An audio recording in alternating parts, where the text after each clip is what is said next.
General Grievous, Asajj Ventress, even Count Dooku. You could face any one of them on the battlefield. Welcome back, everyone. It's Charlie. This will be my full Ahsoka Episode 7 video. There were a whole bunch of Easter eggs and references, so we'll break it all down. If you're brand new to the channel, be sure to subscribe to get all the episodes. This is obviously building up to The Mandalorian Season 4. I'll be doing videos for that soon. And Ahsoka Season 2, which they were working on before the strike, which is now pretty much over. Thankfully, they've worked out most of the strike stuff. They still have the actor strike to resolve, but that sounds like it's going to happen in the next couple of weeks, and things will slowly get back to normal by the middle of October. We're doing the giveaway for the Mandalorian Blu-rays. All you have to do to enter is be a subscriber and just post all your predictions for the finale in the comments.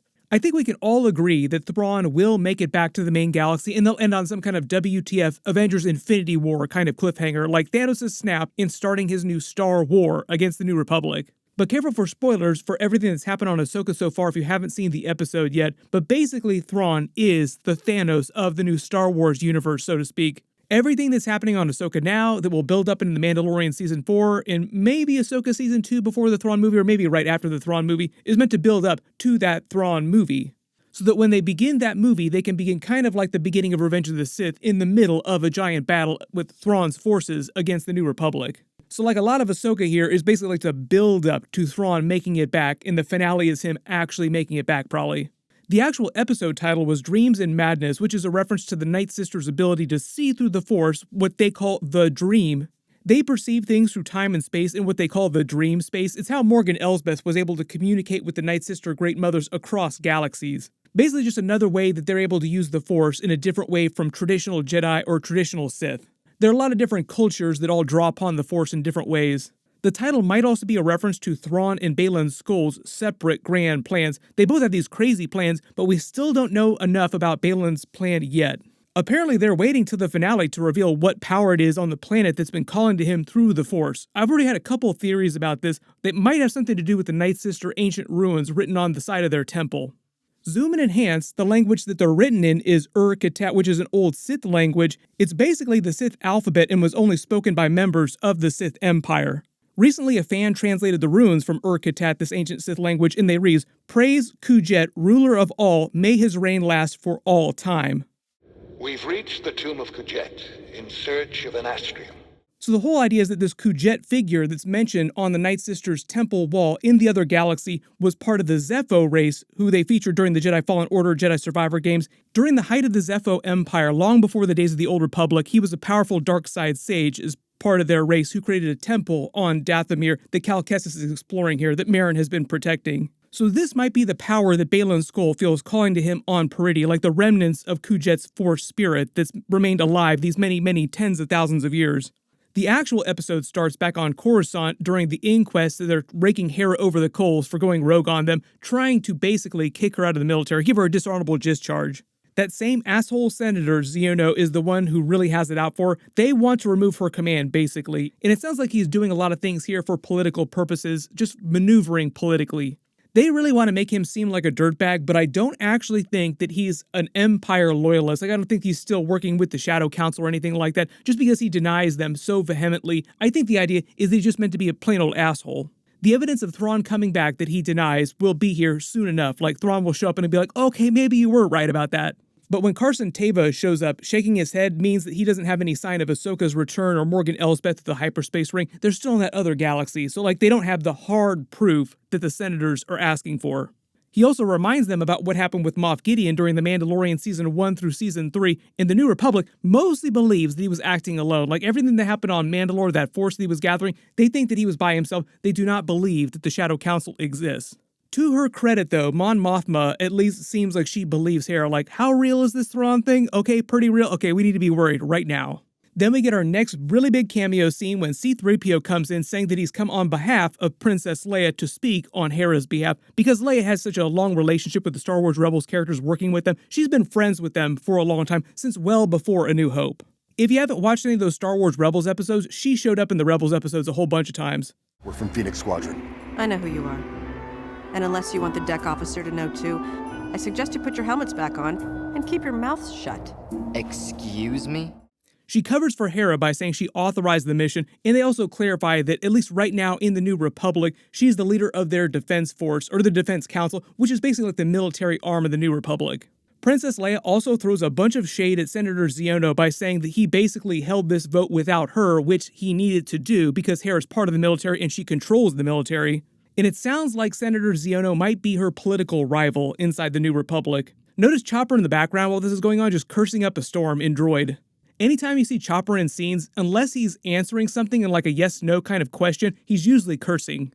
Part of the Princess Leia stuff here is also to lay some seeds for stuff that happens during The Force Awakens. So the whole idea is that she's the leader of the Defense Council in the New Republic now, but eventually, years later, a senator inside the New Republic who was a rival of hers, and it sounds like it's probably going to be Senator Xiono, outed her that she was the daughter of Darth Vader to everybody else in the New Republic. I think the idea is that he was trying to use that knowledge to maneuver around her politically. So Leia basically gave them the finger, left the New Republic to develop the Resistance with help from people that were still inside the New Republic. But a lot of that stuff won't happen till like way later in the timeline. Then we get our next big cameo scene. Anakin Skywalker comes back. Ahsoka continues practicing her lightsaber techniques while listening to a hologram of Anakin from back during the Clone Wars, training her when she was younger. In this war, you will face more than just droids. As your master, it's my responsibility to prepare you. And the way they explain this is that back during the Clone Wars, Anakin created 20 different holo recordings for Ahsoka to train her should something happen to him in battle. But the thing is that he thought that he might die during the Clone Wars. At the time, he didn't know that he was going to turn into Darth Vader, turn to the dark side, and he didn't know Order 66 was about to happen. So the way they're explaining it, Ahsoka's kept these and just listened to them from time to time in the years since Order 66. It's kind of like Ahsoka having a batch of home movies that Anakin recorded for her and just rewatching them the way you rewatch home movies every once in a while. And because this was happening during the Clone Wars, he was referencing a lot of events of the Clone Wars. He talks about General Grievous, Asajj Ventress, who was a member of the Nightsisters race, for everybody wanting to see her in live action. They might eventually do that, but it'd have to be a series set in the past if you want to do live action Ventress because she died during the events of the Clone Wars, or it would have to be some sort of hologram or some kind of workaround. Anakin mentions fighting Count Dooku, and the joke here is that Ahsoka eventually did face all of them in battle. Skywalker's not here to save you now. The special fighting forms Anakin is telling Ahsoka to practice over and over are the traditional Jedi fighting forms. Baylan's Skoll would have taught them to Shin Hati, and I don't know if Ahsoka has taught them completely to Sabine, since her whole thing was being a terrible student, and Ahsoka left her early in her training, so it just sounds like she hasn't got to the point where she's learned all the traditional Jedi forms. Later in the episode, when Ahsoka has her rematch with Baylan Skoll, they use some of the traditional Jedi fighting forms. The other funny thing Dave Filoni is doing here behind the camera is letting us know that there are at least 19 other Anakin Skywalker cameos that they have ready on the shelf to fire off at a moment's notice, especially when Ahsoka puts that one back in the box, like, oh, we have a whole bunch more cameo scenes we can watch here. Some of those they'll probably save for like Ahsoka Season 2 or like The Mandalorian Season 4, wherever Ahsoka and Sabine wind up showing up in future series and the future movies. Like we'll probably see more Anakin Skywalker stuff during the Thrawn movie.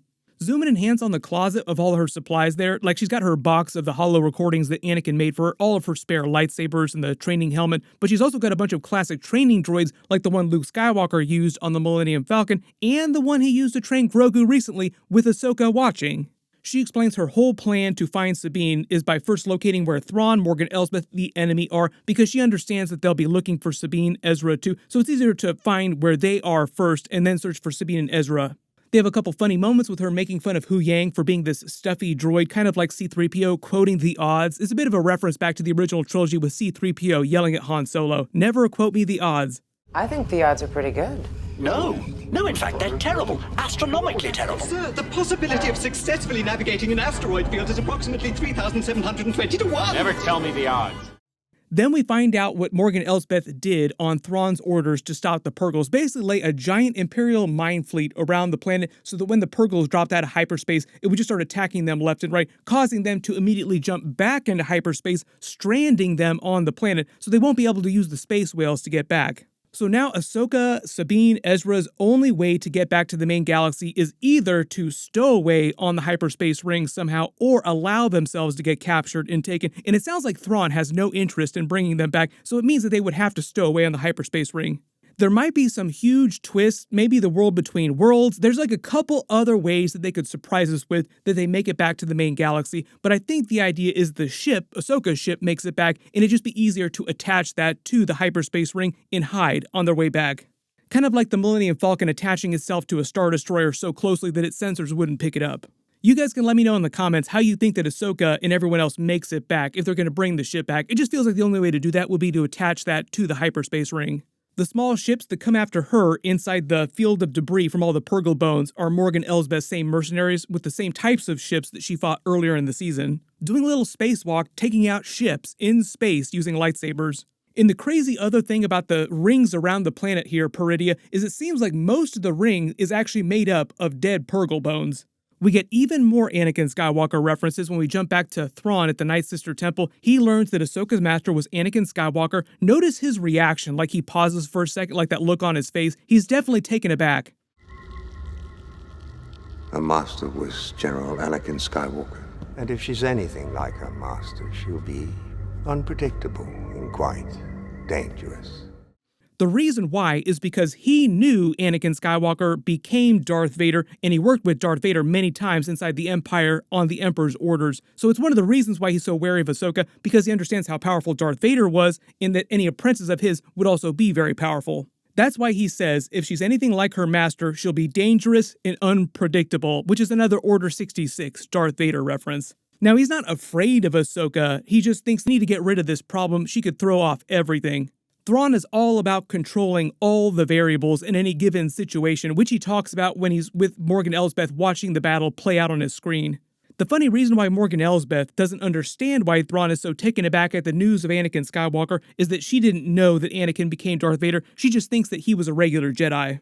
They make another Order 66 reference when he says the Jedi have gotten very good at hiding. It's also a bit of a Star Wars Rebels reference because Ahsoka, Ezra, Kanan hid from him many times. If you didn't watch the Star Wars Rebels episodes, Thrawn faced them many times, so he's very familiar with everybody that's on this show. He explains the reason why he's letting Ahsoka go is to lull her into a false sense of security so that she will give herself away, giving them another opportunity to kill her, making it way easier for them. This is meant to be an example of his style of battle tactics and his logic. Like, that's one of his greatest weapons, is he's the greatest military commander in the history of the galaxy, so his mind is his superpower, not the Force. Like, he doesn't have the Force the same way. But Dave Filoni here wants to show him going full Moriarty to make a Sherlock reference, or he is kind of like an evil version of Sherlock Holmes, or a sinister version of Sherlock Holmes, like a little colder. Which is ironic because he was on Sherlock with Benedict Cumberbatch. We'll see more of Thrawn's style, his mind palace, so to speak, to make another Sherlock reference in future episodes in eventually the Thrawn movie. Basically showing him wiping the floor with pretty much anybody else he's in the room with.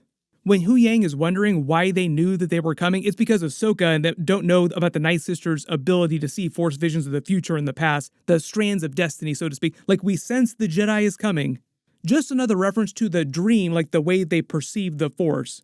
There's a much longer scene with Ezra and Sabine catching up with the crabs, moving to a new location. Sabine basically gave him like the world's biggest recap of the last 9 years worth of Star Wars story in the main galaxy. The rise of the rebellion, because Ezra disappeared right before A New Hope, the Galactic Civil War. She mentions the Battle of Endor, the fall of the Empire, the perceived death of the Emperor and Darth Vader, because Ezra faced both of them, both Palpatine and Vader. She even makes a small joke about Palpatine coming back in the sequel trilogy, like people think that he's dead.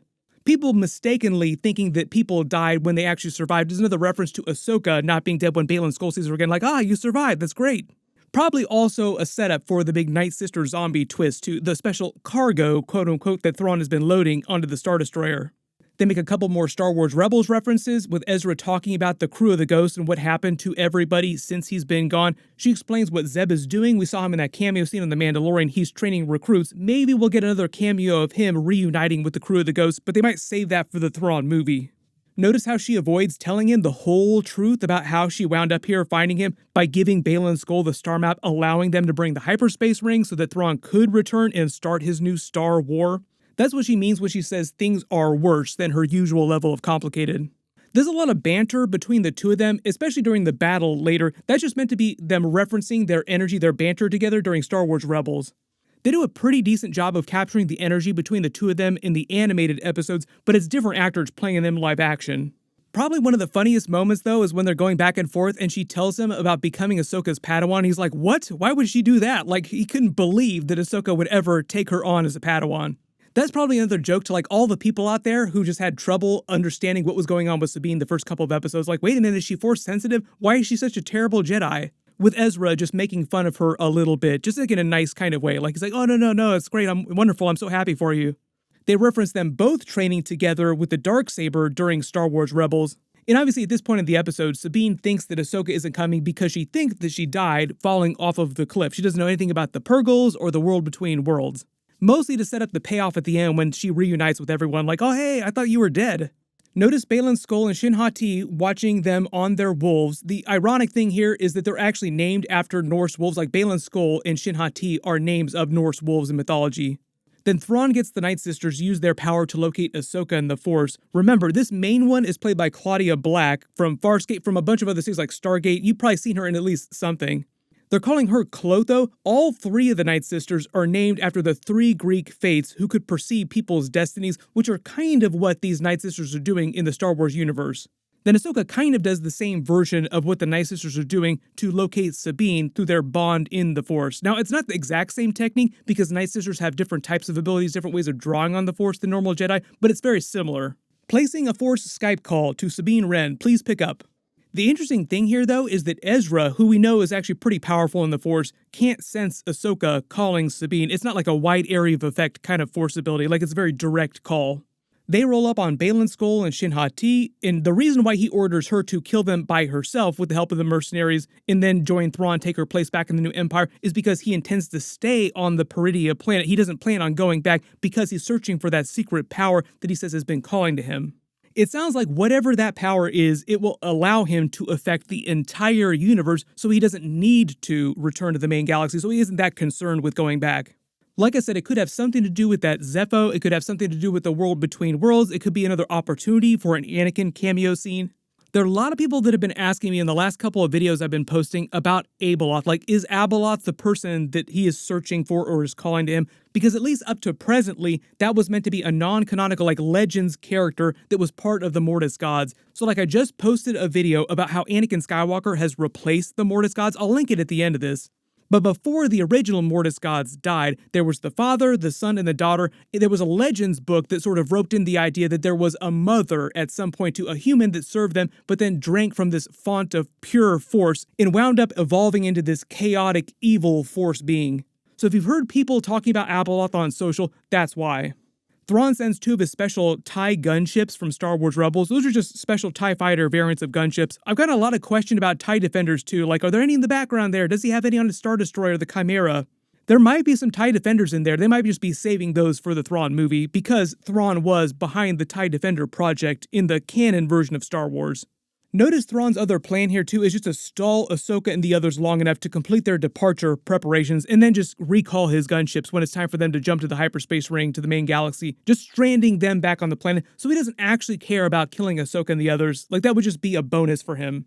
There are a couple funny moments when the battle actually begins, like the crab people shell up, so to speak, but notice how Sabine's howler is a total coward, like he refuses to leave the shell there. She was yelling at it in last week's episode for doing the same thing, like you're a total coward.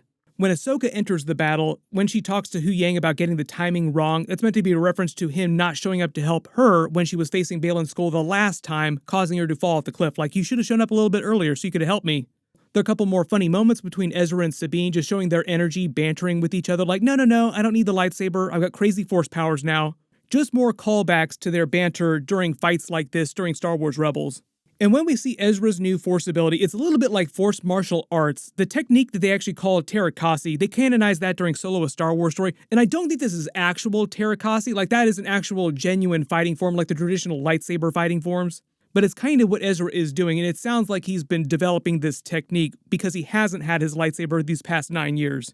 A lot of people will ask how powerful Ezra is compared to the other Jedi characters. I would say that he's not quite as powerful as Ahsoka yet, but he's about as powerful as Kanan was during the events of Star Wars Rebels.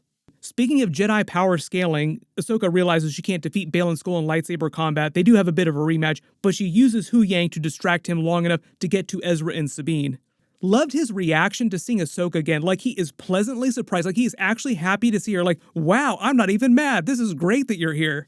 That's just another callback to his whole thing, not really hating Ahsoka or the other Jedi because he doesn't want to kill them off. He doesn't want another Order 66 kind of situation. It's all part of this grand plan he has, this secret power on the planet that he's looking for, which we've referenced many times. They're saving for the finale to actually reveal what's really going on with that. That's why after she runs off, like he pauses for a second and gets really distant looking off at something, he's feeling the call of that power and he goes off to it, so we'll find out in the finale what's really going on. Kind of annoying that they keep teasing that, but yet have revealed absolutely nothing about what his plan is. Remember, he wants to stop all war, which sounds like an incredibly huge thing to do if it's going to affect everything across the entire universe. That's why it might have something to do with the world between worlds and like this crazy power that the Sith Zepho had. Notice back at the Nightsisters temple, Thrawn also clocks that Baylan's Skoll isn't part of the battle, like, oh, what happened with him? Like, okay, we'll answer in the next episode. The other really interesting thing is that zoom and enhance on Baylan Skoll's gauntlet there, he has the names of a bunch of original trilogy characters on there like C-3PO, Chewie, Ben for Obi-Wan Kenobi, Luke, Leia. But I think that that's just meant to be an Easter egg for the costume designers behind the scenes. Like there's not meant to be a special connection between Baylan Skoll and all those original trilogy characters. Sometimes they'll include Easter eggs like that, they're just meant to be gags behind the scenes, like not actual connections between characters. The Night Troopers roll in, we get to see more of Ezra's force powers, and then when Thrawn says their battle is almost like the Jedi of old when Ahsoka rolls in, he's talking about watching what it looked like when a bunch of Jedi would fight together during the large battles against the Separatists during the Clone Wars. Right on time though, as predicted, he recalls his gunships because they're totally ready to go, like, oh, our only plan here was to stall them long enough to load the rest of the dead bodies that we're going to raise into Nightsister zombies. The interesting thing, though, is that Shin Hati does not go back with the Night Trooper. She stays behind, and I think it's because they want to tease her developing a relationship with Ahsoka, the others, like Shin Hati will eventually wind up working with them against Thrawn at some point. Sort of like a small redemption arc for her, even though we don't know that much about her. Like, we haven't had that many scenes with her, so we don't know much about what happened in her backstory and what her relationship with all the other characters in the Star Wars universe are. There's only one episode left, so they're probably not going to give us too big of an info dump on her, and Dave Filoni's just like saving a bunch of those reveals for the Thrawn movie, for like The Mandalorian Season 4 or Ahsoka Season 2, whatever they wind up bringing the character back. Either way, this felt like the teaser for a Shin Hati redemption arc. There's a big reunion with Ahsoka, Sabine, and Ezra. Hu Yang shows up to pick them up, and obviously there's a big hanging plot thread. Like the next episode is them finding out what Baylan is really searching for, this power, and how they're going to get home. Like I said, most likely scenario is that they take Ahsoka's ship and just attach it or like dock it with the hyperspace ring. The other interesting thing is that if you comb through the credits, you notice that Sam Witwer's name shows up again under background voices, meaning that he also voiced some more characters or lesser characters in this episode. My guess is it was either some of the background murmuring or maybe some of the droid characters. Post all your theories in the comments below, and if there are any other Easter eggs or references that you spotted in the episode that I didn't talk about in the video, or plot points or questions that you have, just write them below in the comments. I'll post an Episode 8 finale trailer video tomorrow, and then obviously my full Episode 8 video will post next week after they release it, and we'll learn a little bit more about what's happening with Ahsoka Season 2, just because the strike stuff is winding down, and they can actually start working on Ahsoka Season 2.